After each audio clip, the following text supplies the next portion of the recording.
আমাকে আলোচনা করতে দেয় নাই ওখানে। তো আমি পুলিশের আইজিপি আর ডিআইজি দিয়ে ফোন দিলাম আপনাদের লাকসামের এই যে থানার ওসিকে। তো ওসি বলে, স্যার আমাদের হাতেও নাই, এটা একেবারে উপর থেকে নিষেধ। অন্যায় জুলুম অত্যাচার বন্ধ করতে পারে না, এরা তাফসির মাহফিল বন্ধ করে দেয়, চাঁদাবাজি বন্ধ করতে পারে না, টেন্ডারবাজি বন্ধ করতে পারে না, জুয়ার আড্ডা বন্ধ করতে পারে না, কোরআনের মাহফিল বন্ধ করতে চায়। এগুলো কপাল পোড়া, এগুলো কি? তো বাংলাদেশে যারা এই কোরআনের বিরোধিতা করে তাদের খেয়াল করা উচিত, they should understand the pulse of the citizen. জনগণের পালস বোঝা উচিত, যে জনগণ কি চায়, জনগণ কোনটাকে পছন্দ করে, জনগণ কোন দিকে ঝুঁকছে, এটা খেয়াল রাখার দরকার আছে না নেই?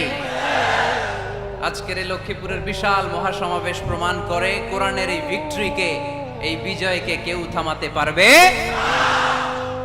আমরা কোরআনের সাথে থাকতে চাই, আমরা কোরআনকে বন্ধু বানাতে চাই। আমরা দুনিয়াতে যদি কোরআনকে বন্ধু বানাই, আমাদের কবরেও কোরআনকে বন্ধু বানায় দিবে কে?